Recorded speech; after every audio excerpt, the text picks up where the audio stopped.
As Nigerians anxiously await the resumption of the Presidential Election Petition Tribunal, the court has released a new timeline.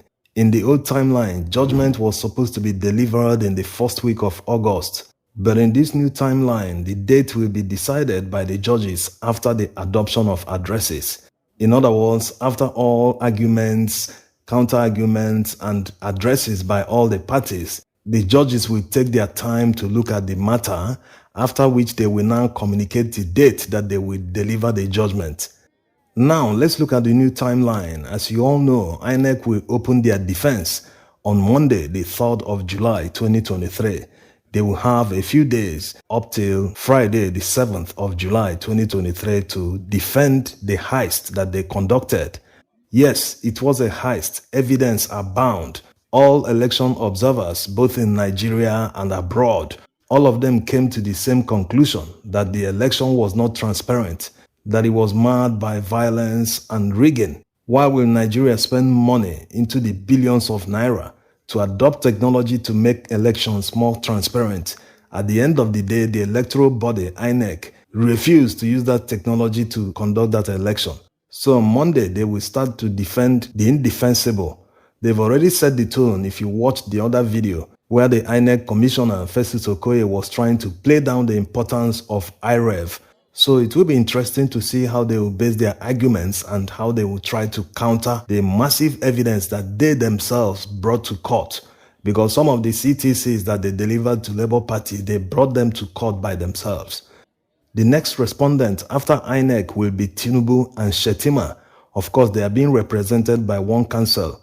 They will begin their defense on the 8th of July 2023, just a day after INEC rounded up their own.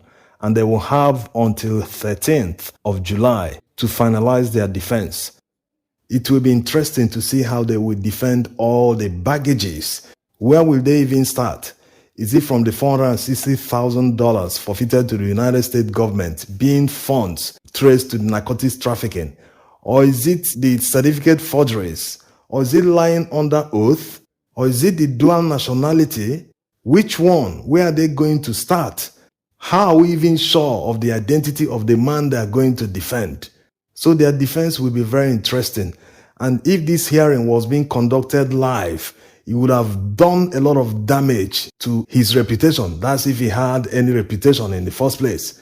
Because when you look at the past, you look at all the baggages, all the allegations, they have gone beyond allegations because many of them are proven. The judgment against him in the United States happened. They are not denying it.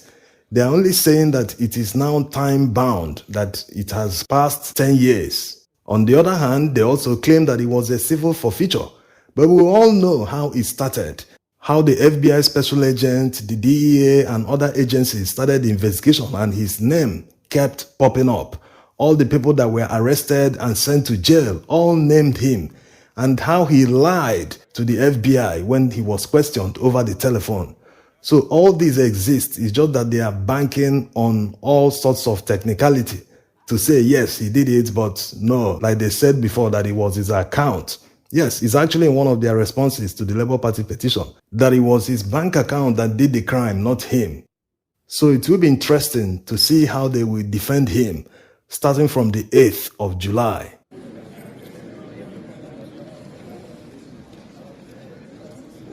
Starting from 14th July, APC will have the opportunity to open their own defense. They will do this till 17th July 2023. APC will have the opportunity to tell the court how they were able to win the majority of the votes, despite bringing Nigeria's economy to its knees. Despite not winning any of the KKK states, they didn't win Kaduna, they didn't win Kano, they didn't win Katsina, they didn't win Lagos.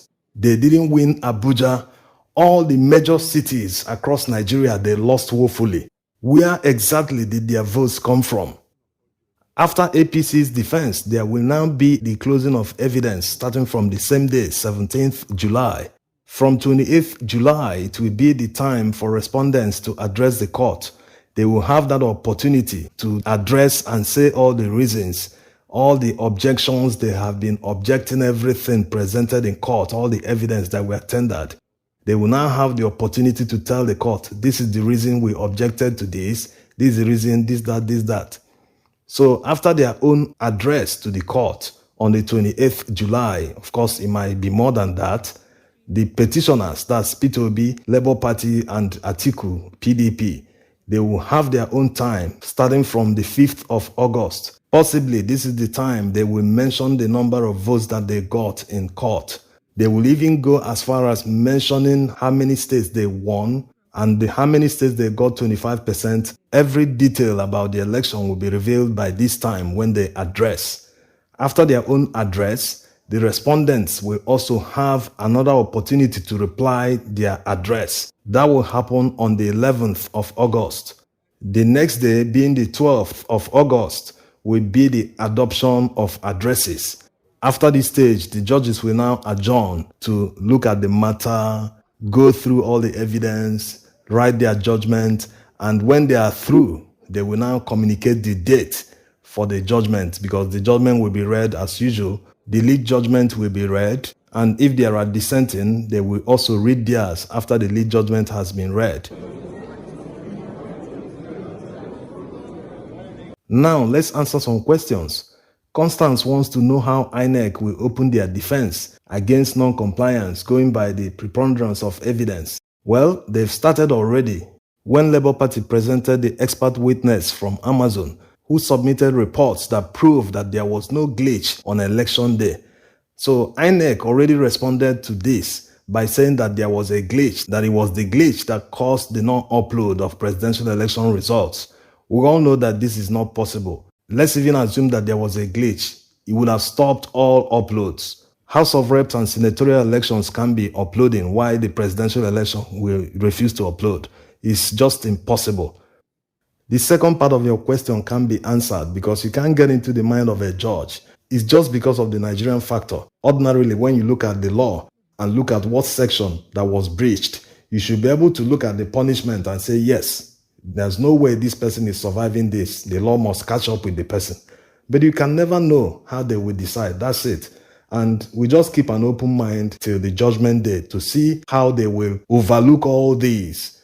Of course, you must have confidence because when the trial started, they said that they must look at every matter based on their merit. No room for technicality. So we keep an open mind, unprejudiced, and keep watching till the judgment day.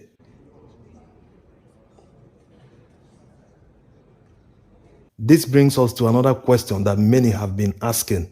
They want to know the chances of P2B and the Labour Party winning at not just the tribunal, but also at the Supreme Court.